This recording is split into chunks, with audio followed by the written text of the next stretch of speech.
رحمن يا رحمن ساعدني يا رحمن اشرح صدري قرآن املأ قلبي قرآن واسق حياتي قرآن رحمن السلام عليكم ورحمة الله وبركاته إن الحمد لله والصلاة والسلام على رسول الله وعلى آله وأصحابه ومن والاه প্রিয় দর্শক এই মুহূর্তে বিশ্বের যে প্রান্তে বসে অনুষ্ঠান দেখছেন সকলকে এনটিভির বিশেষ আয়োজন উজালা পেইন্টস নিবেদিত বরকতময় সাহারি অনুষ্ঠানের পক্ষ থেকে জানাচ্ছি প্রীতি এবং শুভেচ্ছা। দর্শক, আমরা যেই মুহূর্তে আপনাদের সামনে আমাদের এই আয়োজন নিয়ে উপস্থিত হয়েছি সেটি এমন একটি বরকতময় মুহূর্ত যে মুহূর্তে আল্লাহ সুবহানাহু ওয়া তাআলা প্রথম আকাশে নেমে এসে আমাদের কাছে আহ্বান করে জানতে চান আমরা কারা বিপদগ্রস্ত রয়েছি, অভাবগ্রস্ত রয়েছি, অপরাধী রয়েছে আমাদের রিজিক বা জীবিকার সমস্যা। আমরা যাতে আল্লাহ সুবহানাহু ওয়া তাআলার কাছে প্রার্থনা করি, তিনি প্রার্থনায় সাড়া দিয়ে আমাদের সমস্যা দূর করে দেবেন। বোধ করছি আপনারা সকলেই আল্লাহ সুবহানাহু ওয়া তাআলার কাছে কায়মনোবাক্যে আপনাদের ফরিয়াদগুলো তুলে ধরছেন। দর্শক, আমরা আমাদের আয়োজন শুরু করি পবিত্র কালামুল্লাহ হাকিমের তেলাওয়াতের মাধ্যমে। আমরা কালামুল্লাহ হাকিমের তেলাওয়াত শুনব এবং পাশাপাশি এই আয়াতগুলো কোরআনের যে পারায় রয়েছে সেই পারার সংক্ষিপ্ত তাফসির জানব।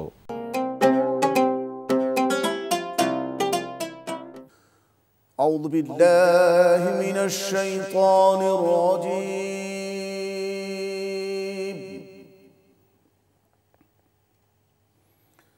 বিসমিল্লাহির রহমানির রহিম।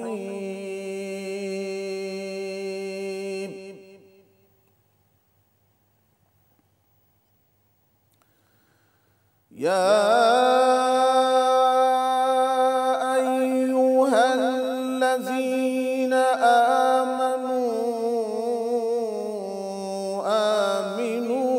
بالله ورسوله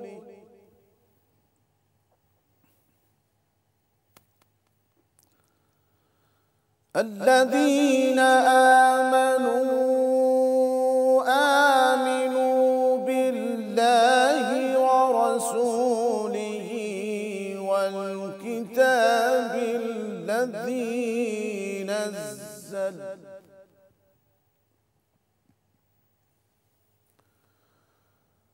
والكتاب الذي نزل على رسوله والكتاب الذي أنزل من قبل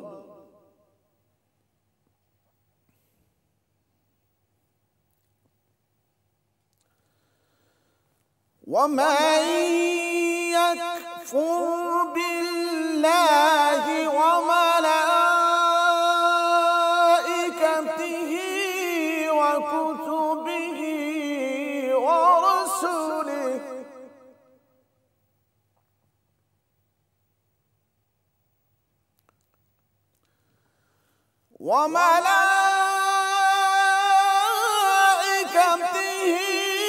وكتبه ورسله واليوم الآخر فقد ضل ضلالا بعيدا.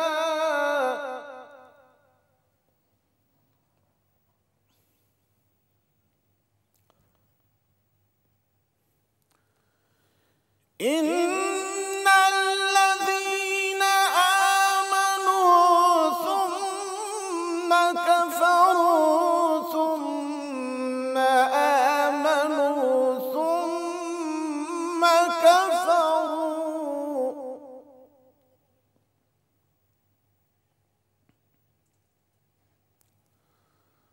ثم آمنوا ثم كفروا ثم ازدادوا كفرا لم يكن الله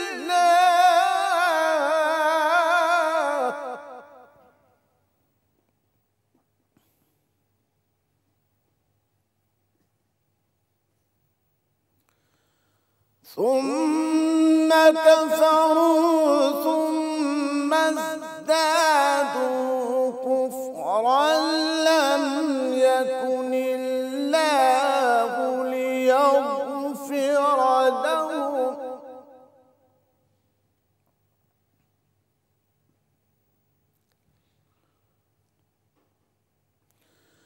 ثم كفروا ثم ازدادوا كفرا لم يكن الله ليغفر لهم ولا ليهديهم سبيلا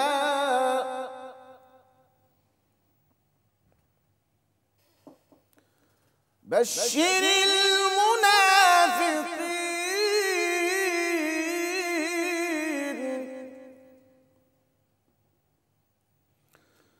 بشر المنافقين بأن لهم عذابا أليما صدق الله العظيم.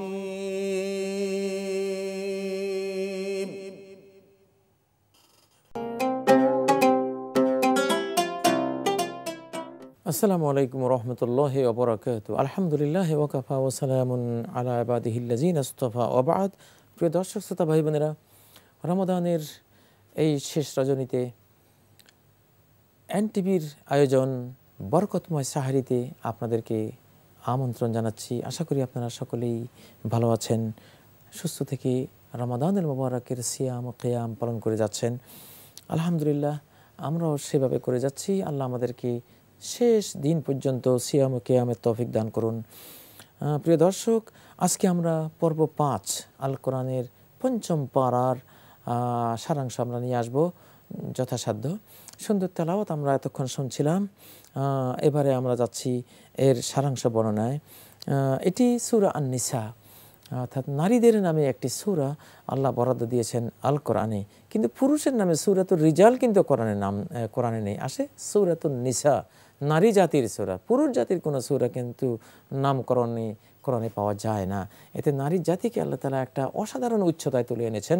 যেহেতু জাহিলি সমাজে তাদের কোনো মর্যাদা ছিল না, বর্তমানের আধুনিক জাহিলি সমাজেও নারীদের কোনো মর্যাদাই নেই। এই জন্য আজকে পশ্চিমা বিশ্বে যে প্রতি 24 ঘন্টায় 68,000 লোক ইসলাম কবুল করছে, এদের শতকরা 70 জন হলো নারী। 100 জন যদি মুসলিম হয়, দেখা যায় 70 জন নারী। যারা বলছে যে ইসলাম নারী জাতিকে অবজ্ঞা করে বা অধিকার বঞ্চিত করে, তাদের প্রতি আমাদের প্রশ্ন, ইসলাম যদি নারীকে অবজ্ঞাই করে, অধিকার বঞ্চিতই করে, তাহলে তোমাদের নারীরা বানের পানির মতো এভাবে ইসলামের দিকে ধাবিত হচ্ছে কেন? বোঝা গেল তোমাদের নারীদের এই ইসলামের প্রাচুর্য দেখে, প্রাবল্য দেখে আমরা বুঝতে পারি যে ইসলামই একমাত্র নারী জাতিকে সম্মানিত করেছে, অধিকার দিয়েছে, তার সেফটি দিয়েছে, মুক্তি দিয়েছে, নিরাপত্তা দিয়েছে, সব কিছু দিয়েছে। এই জন্যই আজকে পাশ্চাত্য নারীরা ইসলামমুখী। আজকের এই সূরাটিতে পারিবারিক জীবনের অজস্র সুন্দর বিধিবিধান আল্লাহ বর্ণনা করেছেন। নারীদেরকে খুব লাজুকতার পরিবেশে, পর্দাফুশিদার পরিবেশে লালন পালন করতে হবে, এসব তথ্য আল্লাহ দিয়েছেন। এবং পুরুষ জাতির কর্তব্য হলো নারীদেরকে সুপথে রাখা, শালীন রাখা, সচ্চরিত্রা হিসাবে রাখা, তাদেরকে হালাল স্ত্রী হিসাবে তাদের জীবনের সঙ্গিনী বানিয়ে রাখা। এসব বিধিবিধান এখানে দেয়া হয়েছে। মূলত পুরুষরা সমাজের পরিচালক হবে আর নারীরা গৃহের পরিচালিকা হবে, এটি সৃষ্টিকর্তার বিধান। যার যার স্থানে যার যার মাহাত্ম্য আল্লাহ তাকে দিয়েছেন। কেউ কারো মাহাত্ম্যের বৈশিষ্ট্যের জায়গা যাতে আমরা না ঢুকে পড়ি, নারীর যে মর্যাদার জায়গা সেখানে আমরা যাতে হানা না দেই, পুরুষের মর্যাদার যে স্থান সেখানে যাতে আবার নারীরা হানা না দেয়, যার যারটা স্বীকার করে চলার একটা উদাত্ত আহ্বান এখানে আজকের এই পর্বে রয়েছে। তারপর সব ধরনের মানুষের প্রতি সদ্ব্যবহারের আহ্বান জানানো হয়েছে 36 নম্বর আয়াতে। আল্লাহর ইবাদত করে একত্ববাদী হয়ে কোনো শিরিক করো না, মাতা পিতার সাথে সদ্ব্যবহার করো, আত্মীয়দের সাথে সদ্ব্যবহার করো, এতিমদের সাথে, মিসকিনদের সাথে, এবং তোমার আত্মীয় প্রতিবেশীদের সাথে, অনাত্মীয় প্রতিবেশীর সাথে, তোমার পার্শ্বসরের সাথে, তুমি ইবনুস সাবির মুসাফিরের সাথে, তোমার দাসদাসী, তোমার কর্মচারীদের সাথে, সবার সাথে সদ্ব্যবহারের দাওয়াত দিয়েছে এই সূরার মধ্যে আমাদেরকে আল্লাহ রাব্বুল ইজ্জত আল জালাল। তারপর এই সূরাতে আহলুল কিতাবদেরকে ঈমানের প্রতি আহ্বান জানানো হয়েছে, তারা যাতে ঈমান পোষণ করে কোরআনের প্রতি, মুহাম্মদ রাসূলুল্লাহ সাল্লাল্লাহু আলাইহি সাল্লামের প্রতি, তারা যাতে কোনো রকমের মুনাফিকি না করে, কুফরি না করে। তারপর মুসলিমদেরকে আহ্বান জানানো হয়েছে 59 নম্বর আয়াতে যে ইয়া আইয়ুহাল্লাযীনা আমানু আতিউল্লাহ ওয়া আতিউর রাসূল, তোমরা কার আনুগত্য করবে? এই পৃথিবীতে আমরা কার আনুগত্য করবো আমরা তো জানি না। আল কোরআন সে বিস্ময়কর বিষয়টি আমাদেরকে জানিয়ে দিলেন, আরে জানো না, আনুগত্য করতে হবে শুধু একজনে, তিনি আল্লাহ। আর কার? যিনি আল্লাহ রাসূল, তার, বাস। আর আল্লাহ রাসূলের কাঠামোয় যারা তোমাদেরকে চলতে বলে তাদের কথা মেনে চলো, যতক্ষণ তারা আল্লাহর কথা বলবে, রাসূলের কথা বলবে। যখন তারা আল্লাহর কথা বাদ দেবে, রাসূলের কথার বাইরে কথা বলবে, তখন তারাও বাদ যাবে। এইভাবে তোমরা আল্লাহ রাসূলের আনুগত্য করতে থাকো। তারপর এখানে আসলে মুনাফিক স্বভাবের মানুষদের ব্যাপারে বিস্তারিত বর্ণনা এসছে। ওদেরকে যখন কোরআনে দাওয়াত দেওয়া হয়, রাসূলের দিকে আহ্বান জানানো হয়, তখন আস্তে করে তারা অন্য দিকে পাশ কেটে চলে যায়, তখন তারা এই দিকে আসে না, তাদের দুর্নাম করা হয়েছে এখানে।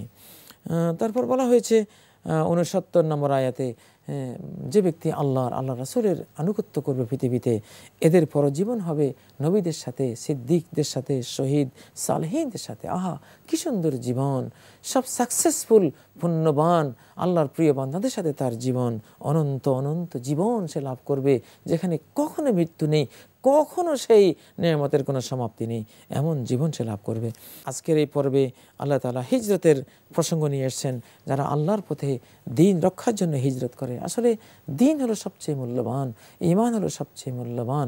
ঈমান রক্ষার জন্য প্রয়োজনে নিজের বাপ দাদার ভিটে মাটি ত্যাগ করে কপর্দকশূন্য হয়ে যদি পোশাকটাও খসিয়ে রেখে যেতে হয়, পোশাকটা সহ, যেমন হযরতে খাব্বাব রাদিয়াল্লাহু আনহু পোশাকটা সহ রেখে চলে গিয়েছিলেন, হিজরত করেছিলেন দিনের জন্য। তো যে হিজরত করবে, পৃথিবীতে তার ইনশাআল্লাহ উপার্জনের কোনো অভাব হবে না, স্থানের কোনো অভাব হবে না, খাবারের কোনো অভাব হবে না, সেই গ্যারান্টি আল্লাহ এখানে দিয়েছেন। তারপর এখানে আজকের এই পর্বে যারা চুরি করে, বিশ্বাসঘাতকতা করে, যারা খিয়ানত করে, আমরা যাতে কেউ কোনো চোরের পক্ষে ওকালতি না করি, সেই প্রসঙ্গটাও এখানে এসছে। যে চোর, সে চোরেই, সে সমাজের ঘৃণিত, সে কলমের মাধ্যমে রাষ্ট্রীয় সম্পদ চুরি করুক আর শীত কেটে গৃহস্থের জিনিস চুরি করুক, যে কোনো চোর হোক না কেন, সকল চোরের বিরুদ্ধে আমাদের ভূমিকা হবে যে আমরা তাদেরকে সাপোর্ট করব না, তাদেরকে আমরা শাস্তির মুখোমুখি করব। এটাই হলো চোরের ব্যাপারে আমাদের বিধান। তারপরে আজকের এই আয়াতগুলিতে আল্লাহ তাআলা শিরকের বিরুদ্ধে কথা বলেছেন যে ইন্নাল্লাহা লা ইয়াগফিরু আন ইউশরাকা বিহি ওয়া ইয়াগফিরু মা দুনা যালিকা লিমান ইয়াশা।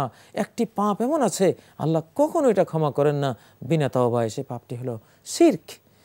আর যে কোনো পাপ শিরকের নিচে, আল্লাহ সেগুলো বিনা তওবাও ক্ষমা করেন, তওবাতেও ক্ষমা করেন। অতএব শিরক সম্পর্কে সাবধান। তারপর আবার একটি সুন্দর পারিবারিক জীবনের কথা নিয়ে আসা হয়েছে আজকের এই আয়াতগুলিতে। 128 নম্বর আয়াতে এখানে পারিবারিক জীবনে যদি কোনো অশান্তি দেখা দেয়, কোনো স্বামী স্ত্রীতে বনিবনাও নাই, স্বামী স্ত্রীকে দেখতে পারে না, স্ত্রী স্বামীকে দেখতে পারে না, তাহলে বলা হলো যে একটা সন্ধিতে উপনীত হও, যে স্ত্রী কিছু ছাড় দাও, স্বামী কিছু ছাড় দাও, তবুও সংসারটাকে টিকিয়ে রাখো। টিকিয়ে রাখাটাই উত্তম আহ্বান জানানো হয়েছে।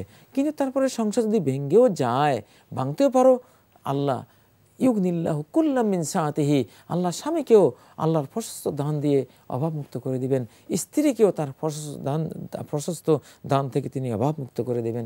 এই ভবিষ্যৎবাণী আল্লাহ করলেন এখানে, প্রতিশ্রুতি দিলেন এখানে। তারপরে আজকের আয়াতগুলিতে ইনসাফের উপর যাতে মুসলিমরা প্রতিষ্ঠিত থাকে, সেই ইনসাফের বিষয়ে, ন্যায় বিচারের বিষয়ে মহান গুরুত্ব আরোপ করা হয়েছে। সর্বাবস্থায় ন্যায় বিচার করবে, আল্লাহর জন্য ন্যায় সাক্ষী হবে, নিজের বিরুদ্ধেও যদি বিচার যায় সেখানেও ন্যায় বিচার করবে, নিজের মাতা পিতার বিরুদ্ধেও যদি যায় ন্যায় বিচার সেটাও করতে কুণ্ঠাবোধ করবে না, আত্মীয়দের বিরুদ্ধে যদি ন্যায় বিচারের রায় তাদের বিরুদ্ধে যায় সেখানে বিরুদ্ধে রায় দেবে। চিন্তা করো না, এটা মনে করো না যে আহা নিজের মায়ের বিরুদ্ধে, আত্মীয়ের বিরুদ্ধে, আমার নিজের বিরুদ্ধে কীভাবে রায় দিই, তাহলে তো ক্ষতিগ্রস্ত হয়ে যাবে। না, তুমি ক্ষতিগ্রস্ত হবে না, বরং আল্লাহ তোমাকে যেটা ক্ষতি হবে ন্যায়ের স্বার্থে যেটা ক্ষতিগ্রস্ত তোমার হতে হবে সেটা আল্লাহ পুষিয়ে দিবেন, আল্লাহ আবার মর্যাদা বাড়িয়ে দিবেন, আল্লাহ আবার সে ক্ষতি তোমার কাটিয়ে দিবেন। সুবহানাল্লাহ, গ্যারান্টি দেওয়া হলো।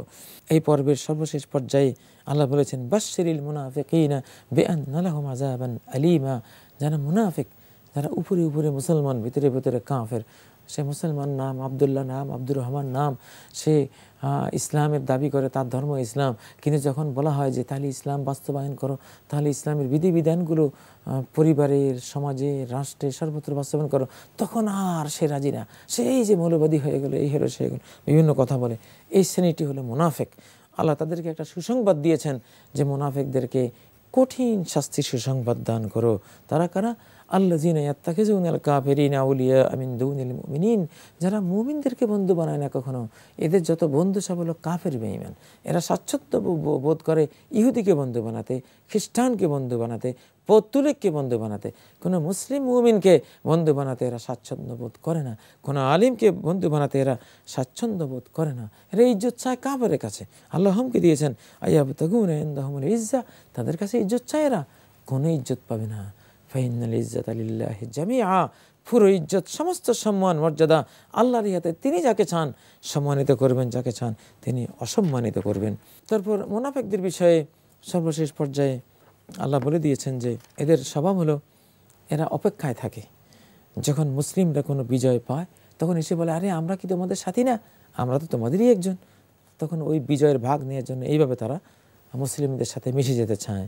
আবার যদি কাফেররা বিজয়ী হয়, মুসলিমরা হেরে যায়, তখন তারা কাফেরদেরকে গিয়ে বলে, এই আমরা তো সবসময় আমরা মুসলমানদের সাথে থাকি, তারা কি বলে, তোমাদের বিরুদ্ধে কি পরিকল্পনা করে, কি সিদ্ধান্ত নেয়, এগুলো জানার জন্য তাদের সাথে থাকি। আসলে আমরা তো তোমাদেরই লোক। আলাম নাস্তাহবিজ আলাইকুম ওয়া নামনাকুম মিনাল মুমিনিন। আমরা কি তোমাদেরকে সেভ করিনি? মুমিনদের আক্রমণ থেকে তোমাদেরকে আমরা রক্ষা করিনি? বিভিন্ন তথ্য ইনফরমেশন জানিয়ে এইভাবে তারা তখন কাফেরদের পক্ষ নেয়। আসলে এরা এই পক্ষেরও না, ওই পক্ষেরও না। এরা হলো কাশাতিল আয়রাতে বাইনাল গানামাইন, একটা ভীতু ছাগলের মতো, বকরির মতো, যে একবার এই পাঁঠার পালে গিয়ে ভেড়ে, আবার ওই পাঁঠার পালে গিয়ে ভেড়ে, এর কোনো নির্দিষ্ট পাল নাই। তো মুনাফিকদেরকে আল্লাহ এইভাবে বেইজ্জত করেছেন আজকের এই পর্বের শেষ আয়াতগুলোতে।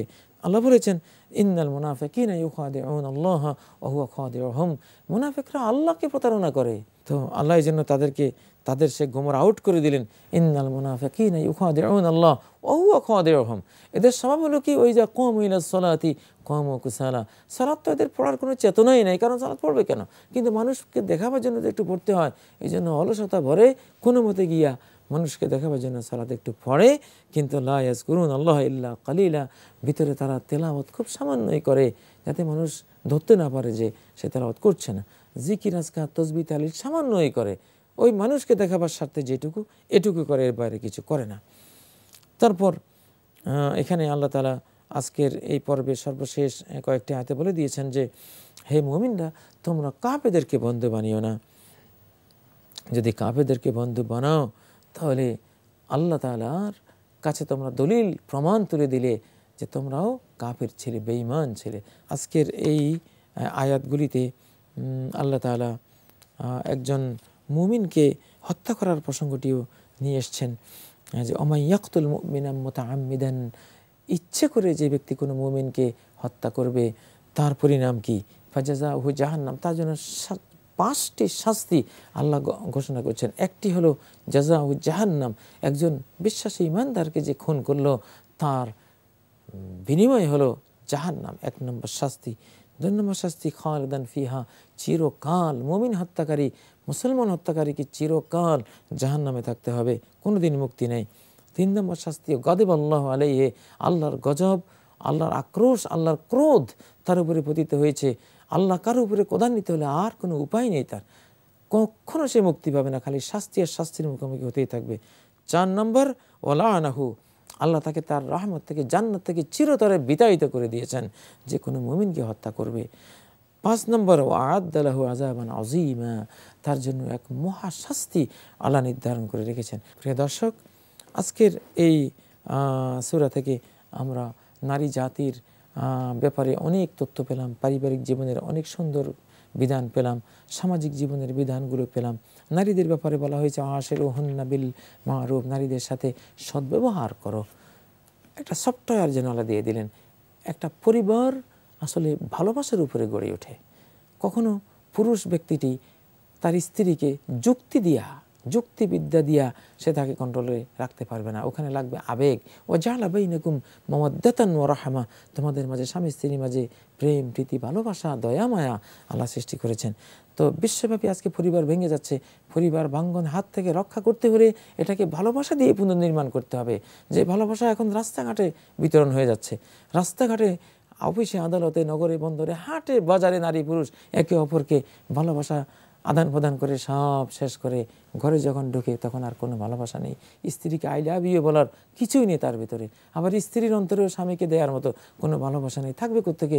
সব তো রাস্তাঘাটে, অফিসে, আদালতে, বিদ্যালয়ে, সবখানে এখানে সেখানে ব্যয় করে চলে এসছে। ভালোবাসার এই অপব্যবহার থেকে এটাকে রক্ষা করে পরিবারে এটাকে ব্যবহার করতে হবে। তাহলে এই পরিবারগুলো সুন্দরভাবে আবার গঠন হবে, টিকে যাবে ইনশাআল্লাহ। আল্লাহ এই মহান পর্বের এই শিক্ষাগুলো আমাদেরকে গ্রহণ করে তৌফিক দান করুন। সুবহানাকাল্লাহুম্মা বিহামদিক, আশহাদু আল্লা ইলাহা ইল্লা আনত, আস্তাগফিরুকা ওয়া আতুবু ইলাইক। ওয়াসসালামু আলাইকুম ওয়া রাহমাতুল্লাহি ওয়া বারাকাতুহু। আলহামদুলিল্লাহ, প্রিয় দর্শক, আমরা কোরআনে তেলাওয়াত এবং সংক্ষিপ্ত তাফসির শুনলাম। এবার আপনাদের জন্য আমাদের পক্ষ থেকে উপহার একটি ইসলামিক গান। যে আল্লাহর কথা শোনে তারি কথা শুনে লোকে, যে আল্লাহর কথা শোনে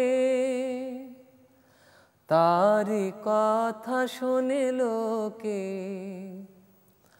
আল্লাহর নূর যে দেখেছে পথ পায় লোক তার আলোকে, যে আল্লাহর কথা শোনে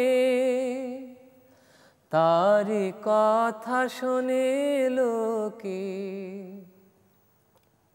যে আপনার হাত দেয় আল্লাহ জুলফিকার তেজ সেই পায়, যে আপনার হাত দেয় আল্লাহ জুলফিকার তেজ সেই পায়, যার চোখে আছে খোদার জ্যোতি, যার চোখে আছে খোদার জ্যোতি, রাত্রি পোহায় তারি চোখে, যে আল্লাহর কথা শোনে তারি কথা শোনে লোকে,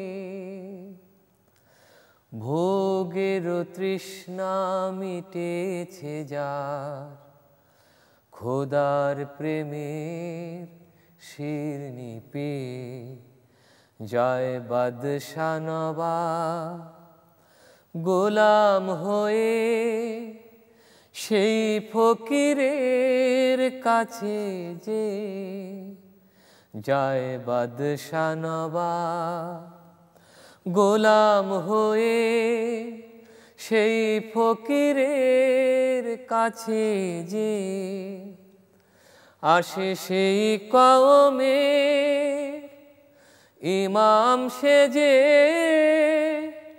কওমকেও পেয়েছে যে আসে সেই কওমের ইমাম সেজে, কওমকে পেয়েছে যে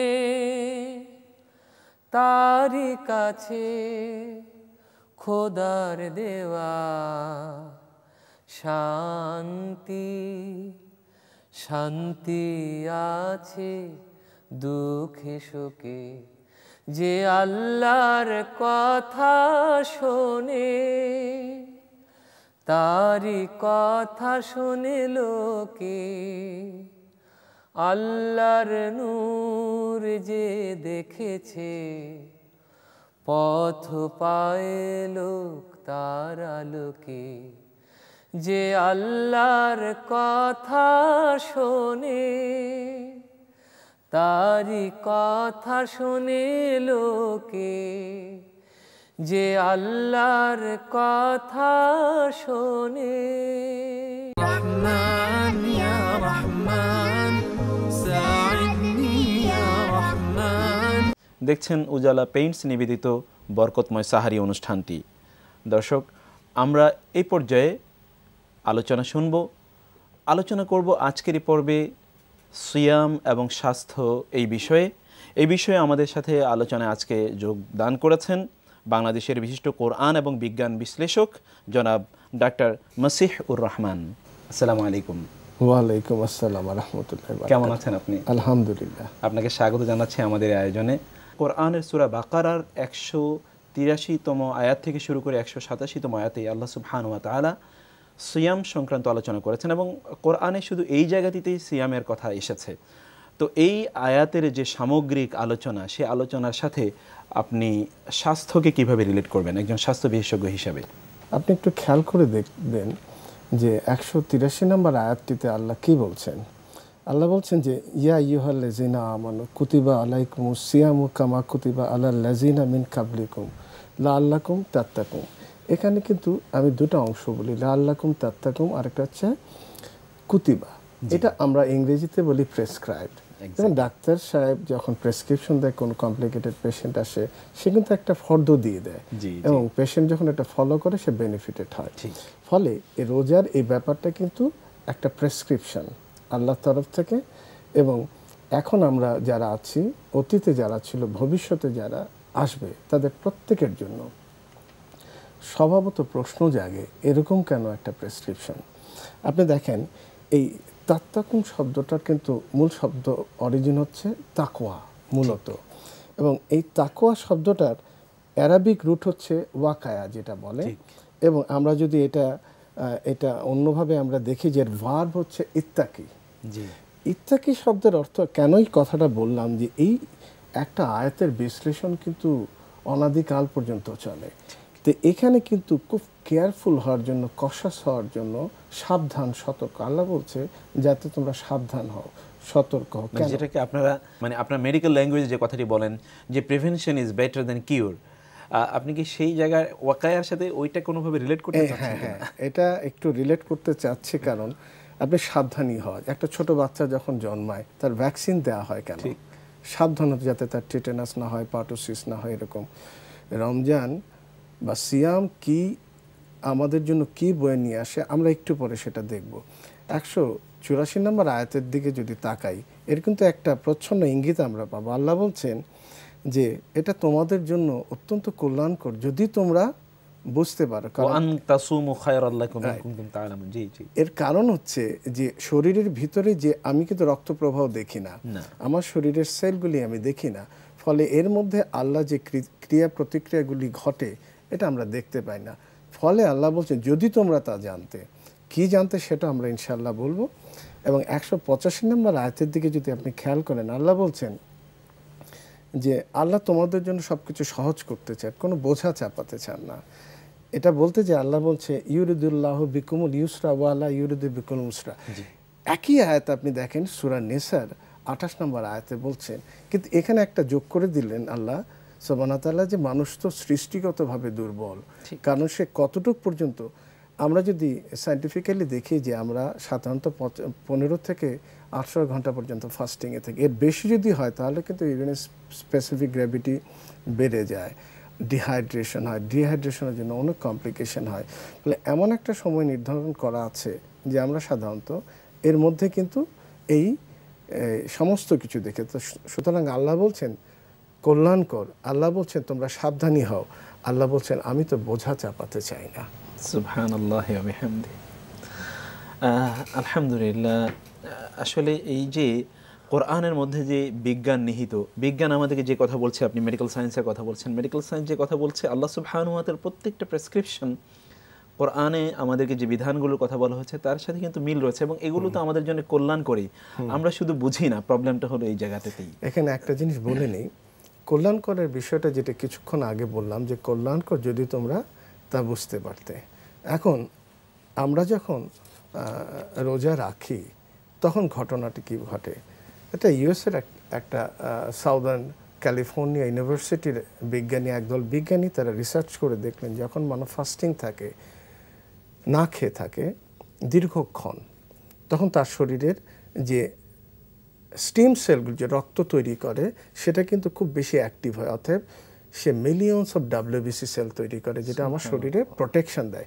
আপনি জানেন এইডস নামে একটা ডিজিজ যেখানে প্রতিরোধ ভেঙে যায়।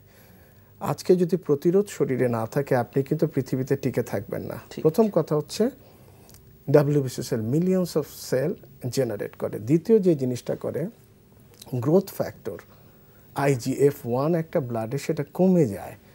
আর যে কাজগুলি হয় যারা কেমোথেরাপি নিচ্ছে, ক্যান্সারের পেশেন্ট, হ্যাঁ, রেডিওথেরাপি নিচ্ছে, তাদের জন্য কিন্তু এটা খুব সুইটেবল হয় কারণ তার যে কষ্টটুকু কমে যায় এবং কেমোথেরাপি মোর অ্যাক্টিভ হয়, যেভাবে কাজ করতো তার কাজ করার ক্ষমতাটুকু আরেকটু বেড়ে যায় শুধুমাত্র রোজা রাখার জন্য। আমি যদি খেয়াল করি, যেমন ধরেন যখন মানুষ খাদ্য গ্রহণ করে তখন তার পেটে কিন্তু ব্লাড ভেসেলগুলি খুব অ্যাক্টিভ হয়, প্রচুর ব্লাড সাপ্লাই হয়। তো রোজা রাখার জন্য এটা কিন্তু তার ইনঅ্যাক্টিভ থাকে, ফলে সারাউন্ডিং সেল, টিস্যু, গ্ল্যান্ডগুলি কিন্তু পর্যাপ্ত পরিমাণে ব্লাড সাপ্লাই পায়। সুবহানাল্লাহ। এরপরে আপনি যদি খেয়াল করেন যে স্টোমাক যেহেতু খালি থাকে, ইন্টেস্টাইন খালি থাকে, এগুলি সবকটা তার 100% এফোর্ট দিয়ে কাজ করার জন্য সে ওয়েট করে ওই সময় সে খাবার নেবে যেটা ডাইজেশন হবে 100%। মানুষ যখন ঘন ঘন খেতে থাকে তার ব্লাডের রক্তের যে ঘনত্ব সেটা বেড়ে যায়, ফলে যখন সে অভুক্ত থাকে ব্লাড কিন্তু মোর লিকুইড। আমরা কিন্তু হার্ট ডিজিজের পেশেন্টদের অ্যাসপিরিন দিই এটা লিকুইড রাখার জন্য, এটা ন্যাচারাল ওয়েতে কিন্তু এটা লিকুইড থাকছে। আপনারা যে আরেকটা যে ডায়াবেটিক্সের পেশেন্টদেরকে যে কম খেতে বলেন, এর সাথে কি এর কোনো কানেকশন আছে কিনা? কম খাওয়ার জন্য হয় কি দুটা জিনিস হয়। কম খেতে বলার কারণ হচ্ছে আমরা খাবার যে খাই সেটা হলো ফার্মেন্টেশন হয়, গ্লুকোজ তৈরি হয়, এবং যে ডায়াবেটিক পেশেন্ট তার তো ইনসুলিন শরীরে কম থাকে এবং যখন সুগার বেড়ে যায় সে সাফার করে এবং ফলে অনেক কমপ্লিকেশন হয়। তো এটার জন্য হয় যে কম খাওয়ার কারণ এবং এক্সারসাইজ এটা বার্ন করতে হয় শরীরে, কারণ এটা আর সবার মতো তার শরীরে ইনসুলিন সেক্রেশন হয় না। কিন্তু নর্মাল শরীরে একটা বিস্ময়কর ব্যাপার হচ্ছে কি জানেন, নর্মাল শরীরে কিন্তু ইনসুলিন সেক্রেশন বেড়ে যায়। আপনি যখন একটা লং গ্যাপ দিবেন এবং খাচ্ছেন আপনার ডাইজেশনের জন্য ইনসুলিন প্রয়োজন, ওই নর্মাল শরীরে যারা ডায়াবেটিক না তাদের জন্য কিন্তু এটা বেড়ে যাচ্ছে। আরেকটা জিনিস হচ্ছে রোজা রাখার জন্য শরীরের প্রেশার কমে কিভাবে, তার একটা উপায় হচ্ছে কিডনি কিন্তু তার সল্ট এক্সক্রিশন করে, আর সল্ট রিটেনশনের জন্য শরীরে পানি বেড়ে যায় এবং প্রেশার, হাইপারটেনশন যেটা আমরা বলি। এবং সবচেয়ে মজার কথা যে আমরা যদি খাদ্য গ্রহণ করি লিভার অ্যাক্টিভ হয়। অ্যাক্টিভ হলে লিভার কিন্তু দেখা যায় এর কার্যক্ষমতা খুব আগে, যে সময় যতদিন পর্যন্ত কার্যক্ষম থাকা কথা তার আগে কিন্তু সে অক্ষম হয়ে যায়। তো ফাস্টিং থাকার জন্য সে একটা গ্যাপ পায়। এবং আরেকটা জিনিস হচ্ছে সে কিন্তু যেটা হলো ব্লাডে কিছু জিনিস আমরা ফ্যাট সেলগুলি মেটাবলিজম করি, সে কিন্তু এই সময়টুকু পায় এটা মেটাবলিজমের জন্য।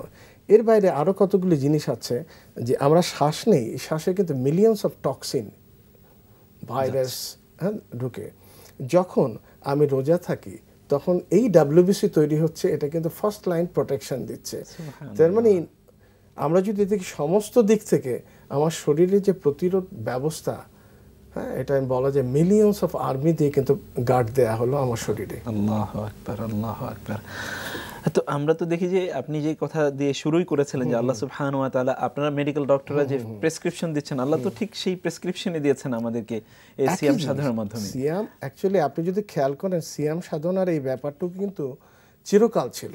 হ্যাঁ, সকল ধর্মেই ছিল। সকল ধর্মে ছিল, আছে এখনো। ইভেন আসমানি ধর্ম বলে আমরা যেগুলোকে মনে করি না যে এগুলো আসমানি ধর্ম বলতে আমরা বুঝছি যে আল্লাহ সুবহানাহু পক্ষ থেকে বা ওহীর মাধ্যমে যেগুলো প্রতিষ্ঠিত হয়েছে, সেই সকল ধর্ম কিন্তু আমি দেখি যে বিভিন্নভাবে এই যে ফাস্টিং এর প্রেসক্রিপশন দেয়া আছে সবকটাতে। আপনি বুদ্ধিজমে যান, হিন্দুইজমে যান, এবং যারা অর্থোডক্স খ্রিস্টান, যারা মরমন, এবং আপনি ইভেন আফ্রিকান কিছু ধর্ম আছে জুলু, সেখানেও কিন্তু প্রেসক্রাইব করা আছে এটা।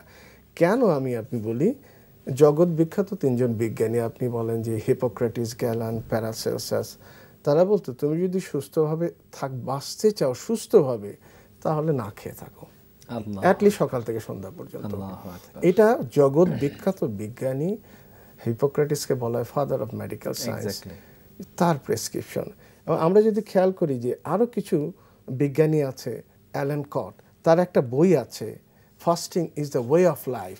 তিনি তার বইতে লিখছেন যদি তোমরা সুস্থ থাকতে চাও রোজা রাখো। আমরা আবার দেখি যে জন রুটি নামে হার্ভার্ড ইউনিভার্সিটির একজন প্রফেসর, তিনি বলছেন যে রোজা রাখলে যে কাজটা হয়, এটা শুধু ডাইজেস্টিভ সিস্টেমে রেস্ট দেয় না, এটা ব্রেন সেল যে আমরা সেরিব্রাল কর্টেক্স মোর অ্যাক্টিভ হয়।